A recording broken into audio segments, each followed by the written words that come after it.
오늘 본문에 등장하는 이스라엘 백성들은 벳부얼 맞은편 골짜기에 그 진영을 치고 있습니다.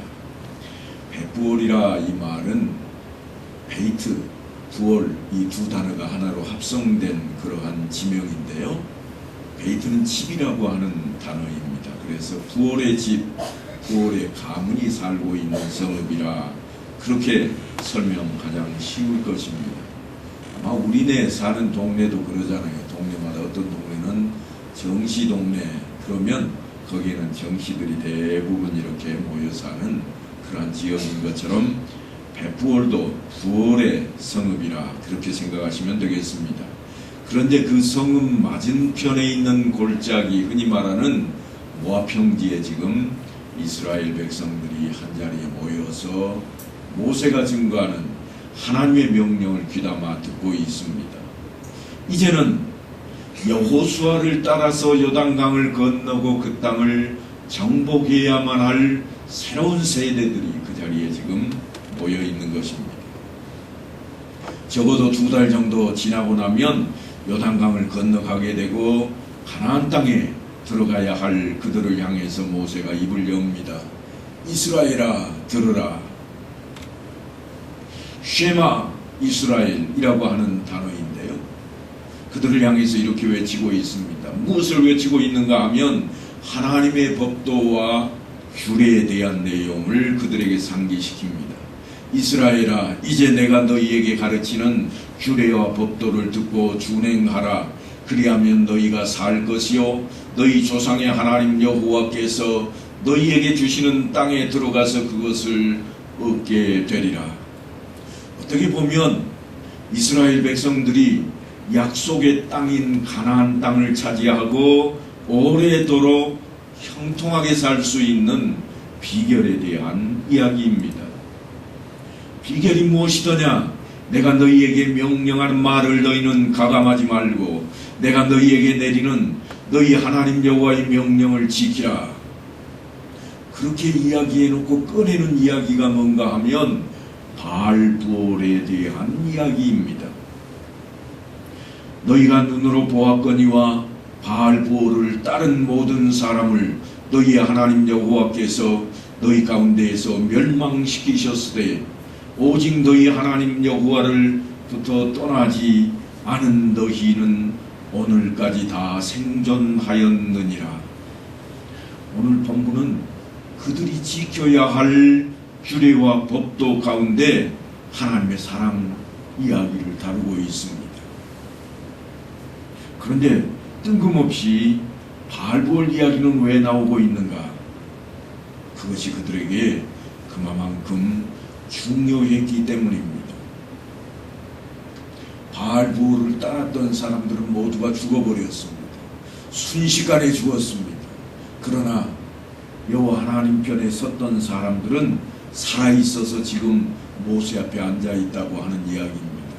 그러니까 자기들 이야기이기 때문에 금방 알아차릴 수 있는 그런 이야기입니다. 늘 제가 말씀을 드립니다만 사랑이라고 하는 것은 오직입니다. 비교할 것이 아닙니다. 아니, 비교하면 안 됩니다. 문제가 생겨버립니다. 오직이어야만 하는 것이 사랑입니다. 무슨 말씀인가 하면 나 말고 다른 것이 존재하면 안 된다고 하는 겁니다. 그렇게 되면 사랑이 깨집니다. 모세는 그 대표적인 이야기로 지금 시딤에서 있었던 이야기를 끄집어내고 있습니다.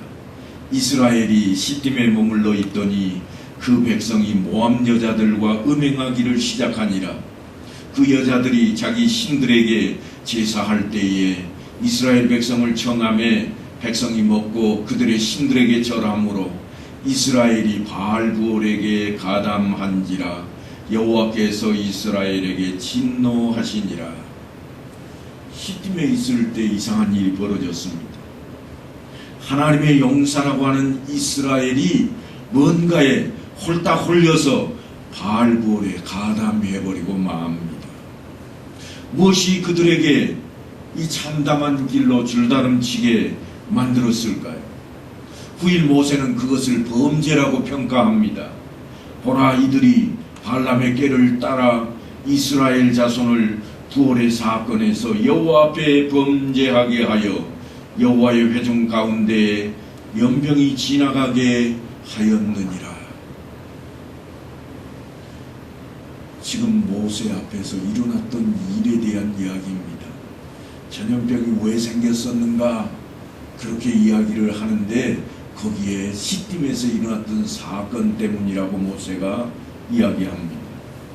이 이야기는 그 시대 모세 세대에만 들려지는 이야기가 아닙니다. 사도 요한도 그 부활의 사건에 대한 이야기를 이렇게 전합니다.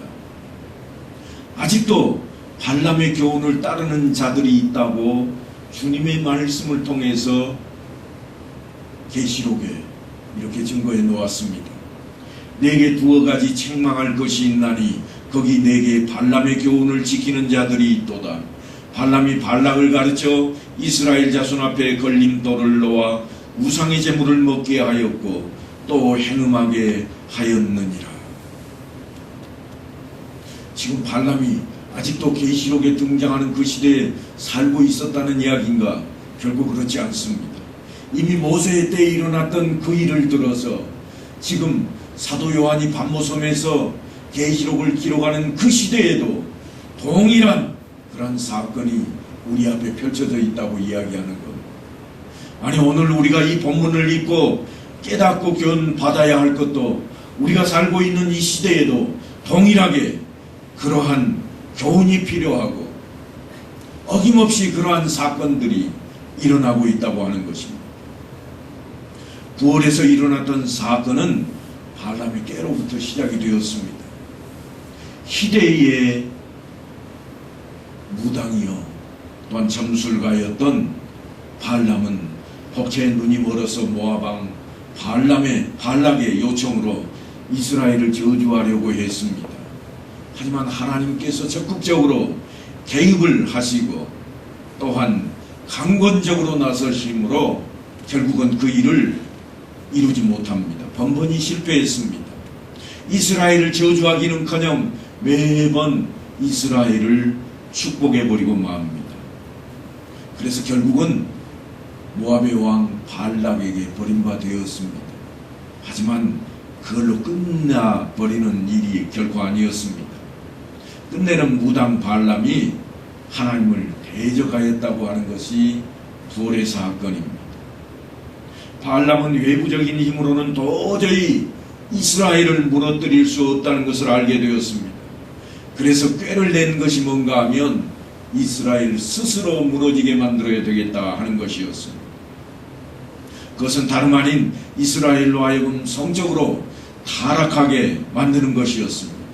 하나님의 백성을 올무에 빠지게 만드는 참으로 교묘한 그러한 일이었습니다.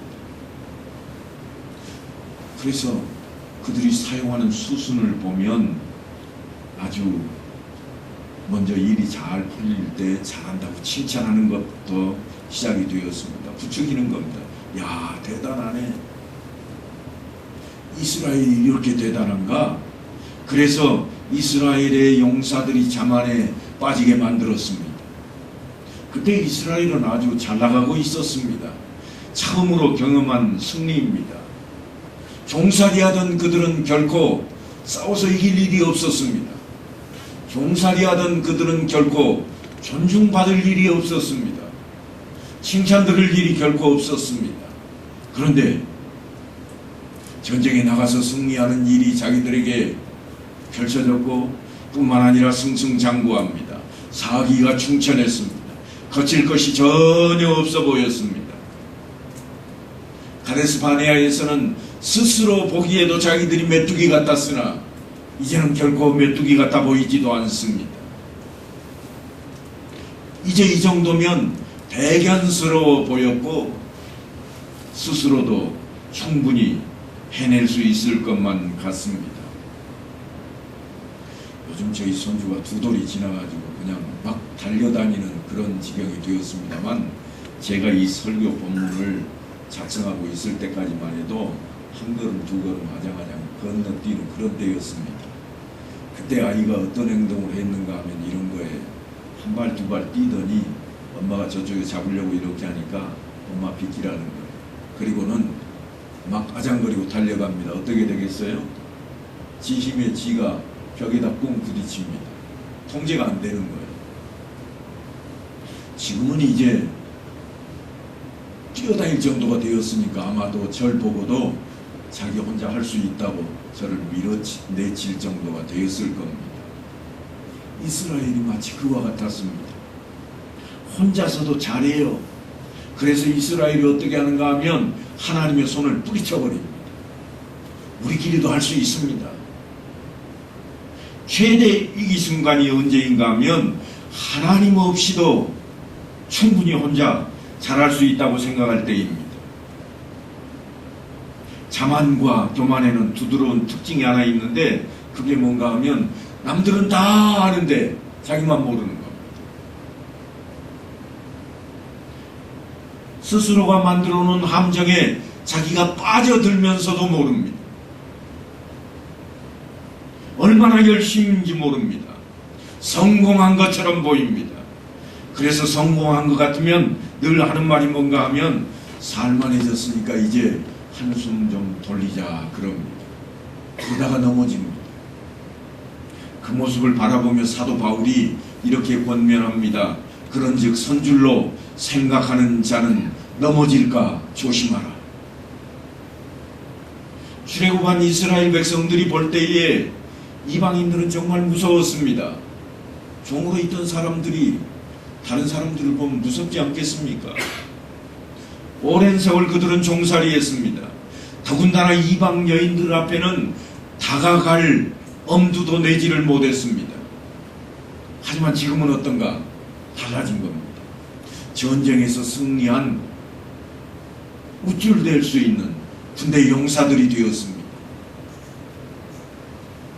그렇게 되어서 자기 주변을 돌아다 보니까 광야 생활로 40여 년 동안 찌들릴 대로 찌들린 이스라엘 여인들은 정말 볼품이 없어 보이는 겁니다.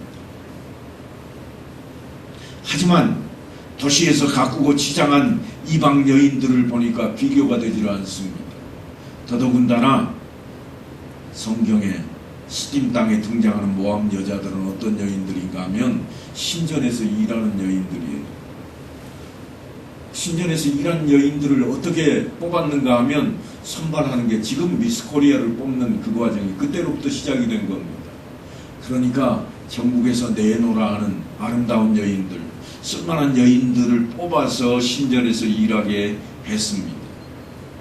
가꾸고 있는 그 여인들을 바라본 이스라엘 백성들이 홀딱 빠져버리지 않을 수가 없습니다.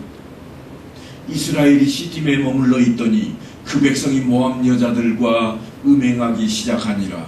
단순하게 육체적인 쾌락을 지적하고 있는 내용이 아닙니다. 그것이 바로 발람이 파놓았던 아주 깊은 함정이었습니다.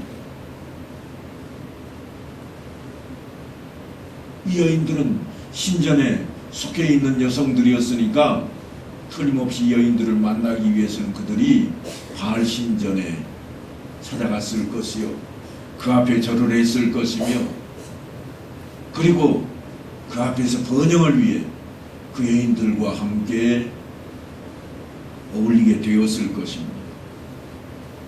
사람들은 애군을 피하고 번영을 기원하기 위해서 신전을 찾았고 그 여인들을 통해 능력을 얻고자 했던 것입니다. 그러니까 전쟁에서 승리한 이스라엘 용사들이 그 여인들과 행음함으로 가장 경계해야 할 우상 숭배를 시작했다고 하는 것입니다. 이스라엘 군대의 용사들이 단 하루 만에, 아니 며칠 만에 바알에게 속해버리고 말았습니다.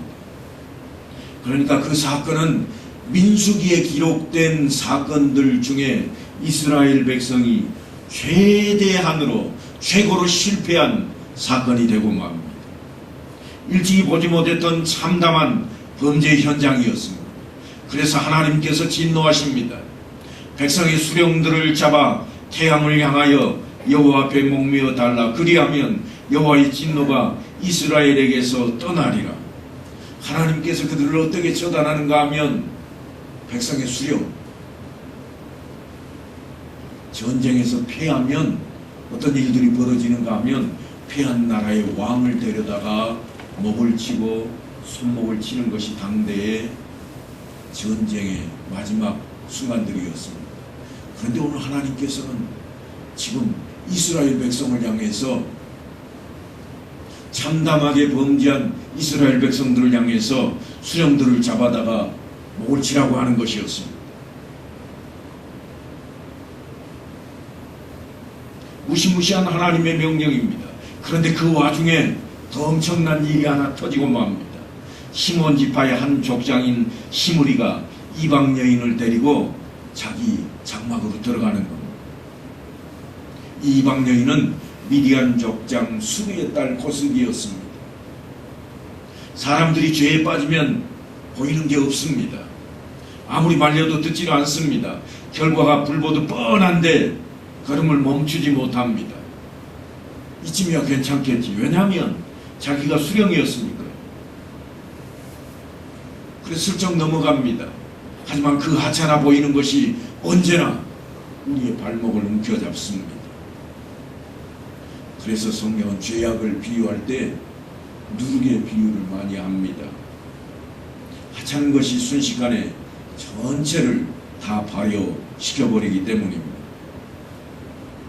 그런 모습의 우리를 향해서 사도 바울이 외치는 말씀이 뭐라고 외치는가 하면, 악은 어떤 모양이라도 버리라, 그렇게 교훈합니다.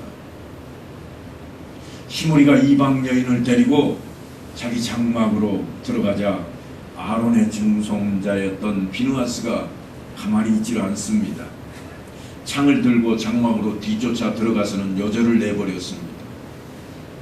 하지만 이 바알부월 사건으로 인해서 이스라엘 백성들이 전염병으로 죽은 숫자가 얼마였는가 하면 24,000명이 순식간에 죽었습니다. 그런데 다 죽을 뻔한 이 사건이 어떻게 이 정도 죽고 끝내게 되었는가? 그 이야기를 모세가 설명하는데 이렇게 설명합니다. 제사장 아론의 손자 엘르아살의 아들 비느하스가 내 질투심으로 질투하여 이스라엘 자손 중에서 내 노를 돌이켜서 내 질투심으로 그들을 소멸하지 않게 하였도다. 하나님 대신 비느하스가 그 일을 함으로 하나님께서 이 백성들을 전염병에서 모아주게 되었다고 하는 그런 평가입니다. 그 사건은 그렇게 갈무리 되고 있습니다. 하나님의 깊은 사랑과 은혜를 보지 못하고 눈앞에 이익과 쾌락에만 빠져있던 이스라엘 백성들을 향한 하나님의 진노하심, 그것이 질투심으로 드러났던 그러한 사건이었습니다. 하지만 하나님의 마음을 들여다보고 하나님의 마음으로 분노했던 비느하스, 그로 인해서 이 일은 깨끗하게 해결이 되고 있습니다. 그가 그의 하나님을 위하여 질투하여 이스라엘 자손을 속죄하였음이니라. 그래서 하나님께서 그에게 이런 언약을 하십니다. 내가 그에게 내 평화의 언약을 주리니 그와 그의 후손에게 영원한 제사장 직분의 언약이라. 평화의 언약입니다. 평화의 언약은 제사장 언약입니다. 일찌감치 하나님께서 이스라엘 백성들을 저 애국 땅에서 건져내시고 그들을 통해 이루고자 하셨던 그 나라가 어떤 나라였는가 하면 제사장 나라였습니다. 바로 그 언약이 지금 다시 갱신되고 있는 모습입니다. 사랑하는 성도 여러분, 우리가 예수를 믿노라고 예수 믿는 믿음 앞에 있다고 한다면 이 모습이 어떤 모습인지 자신의 모습을 좀 돌아가 봐야만 할 것 같습니다. 신전에서 만나는 여인은 아무리 예쁘고 아름다워도 아무런 인격적인 관계를 맺을 수가 없습니다. 그저 육체가 주는 잠깐의 쾌락을 탐닉할 뿐입니다. 재물이나 권력이 아무리 귀하고 찬란해 보일지라도 그것과 인격적인 관계를 맺을 수는 없습니다. 나중에는 그저 더 많이 불리고 더 높이 오르고 지키려고 몸부림치게 됩니다. 그러다가 결국은 돈의 노예가 되고 권력의 노예가 되고 마는 것입니다. 속절없이 빠져들어서 벗어나지 못하고 헤매게 될 것입니다. 그런 것들이 나쁘다는 것은 우리 모두가 다 어렴풋이나마 인지하고 있습니다. 바로 그것이 기복신앙의 함정입니다. 하나님께서 우리를 향해 원하시는 것은 이처럼 세상이 가지고 있는 그런 만사형통이 아닙니다. 우리가 그리스도의 장성한 분량에 이르도록까지 성장할 것을 하나님께서는 바라고 있습니다. 그래서 성경은 하나님과 나와의 관계를 아버지와 아들의 관계로, 또한 그 선을 지나서 점점 예수 그리스도를 통해서 신랑과 신부의 관계로까지 우리를 점점 이끌어가고 있습니다. 무슨 말씀인가 하면 아버지와 아들 관계의 사랑으로부터 시작되어서 우리를 구원하시고 이제는 신랑과 신부의 관계의 사랑으로까지 우리를 끌어들여서 오직 하나님 사랑 안에 우리가 머물도록 요구하고 있다고 하는 것입니다. 오늘 성경 속에 등장했던 비누아스는 하나님의 일을 행했던 인물입니다. 하나님의 일을 행함으로 그를 통해서 하나님의 질투하심이 사라졌다고 성경은 기록해 놓고 있습니다. 그런데 그것이 무엇을 향해서 가고 있는 이야기인가? 오직 너희 하나님 여호와를부터 떠나지 않은 너희는 오늘까지 다 생존하였느니라. 모세가 지금 들려주고 싶은 이야기가 뭔가 하면 부활에서 일어난 그 사건, 그를 통해서 하고 싶은 이야기가 하나님을 떠나지 않은 자는 아직 살아있고 떠난 자는 다 죽었다고 하는 이야기를 전해주고 싶은 것입니다. 마치 주님께서 우리에게 하시는 말씀과 다르지 않습니다. 어느 날 주님께서 이런 말씀을 하십니다. 가지가 포도나무에 붙어 있지 아니하면 스스로 열매를 맺을 수 없음 같이 너희도 내 안에 있지 아니하면 그러하리라. 나는 포도나무요 너희는 가지라. 그가 내 안에 내가 그 안에 거하면 사람이 열매를 많이 맺나니 나를 떠나서는 너희가 아무것도 할 수 없습니다. 주님과 우리의 관계를 포도나무와 가지의 관계라 그렇게 말씀을 합니다. 붙어있지 않으면 말라 비틀어지고 불에 태워질 것이라.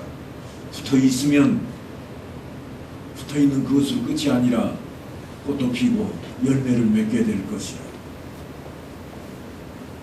그래서 모세는 그 사랑 이야기를 이렇게 이끌어가는 겁니다. 내가 나의 하나님 여호와께서 명령하신 대로 규례와 법도를 너희에게 가르쳤나니 이는 너희가 들어가서 기업으로 차지할 땅에서 그대로 행하게 하려 함인즉. 무슨 말씀인가 하면 너희는 이제 저 요단강을 건너 젖과 꿀이 흐르는 그 땅에 들어가게 될 것이라. 그렇게 되거든 오직 하나님의 사랑을 잊지 말라. 결코 한눈을 팔지 마라. 오직 그분을 붙들고 놓지 말라. 그러면 된다. 이것이 그들이 살아가야 할 방식입니다. 삶의 양식입니다. 하나님께서 허락하신 젖과 꿀이 흐르는 땅을 차지하거든 바로 그곳에서 너희가 가나안 땅에서 어떻게 살아야 할지 내가 하나님께서 명령하신 대로 너희들에게 규례와 법도를 다 가르치지 않았느냐. 오직 그분을 사랑하라. 그리고 하는 말씀이 그러니 이제는 너희는 그것을 지키라. 너희는 지켜 행하라. 이것이 여러 민족 앞에서 너희의 지혜요 너희의 지식이라. 사랑 이야기를 그렇게 마감하고 있습니다. 오늘날 우리가 예수를 믿는 자로 산다고 하는 것은 바로 그분을 사랑하는 것입니다. 오직 그분만을 사랑하는 겁니다. 그 사랑 안에 거하는 것이 우리가 할 일이라고, 우리가 살아가는 양식이라고 그렇게 외치고 있는 것입니다. 오늘 신명기에 등장하는 부활의 사건은 다른 데 있지는 않습니다. 모세는 부활의 사건을 통해서 이스라엘 백성들로 하여금 하나님 앞에 붙어 있느냐? 그렇다면 영원히 살 것이라. 떨어진 자들이 어떻게 되었더냐? 하나님을 잠시라도 한눈 팔고 떠났던 자들이 어떻게 되었더냐? 그들은 다 죽었도다. 그 이야기를 전하고 있고, 또한 요한계시록에 가서도 여전히 그 말씀이 교훈으로 다시금 우리 앞에 펼쳐지고, 주님께서조차 우리를 향해서 나는 포도나무여 너희는 가지라. 그러니 어떠라는 거예요? 오직 포도나무인 나에게 붙어 있으라. 그러면 살 것이요 내가 곧 길이요 생명이라. 그러면 결코 죽지 않으리라. 이 말씀을 붙들고 이 한 주간에도 믿음으로, 신앙으로 세상을 이겨내시고 전염병을 이겨내는 온 성도들 다 되시기를 간절히 축원합니다.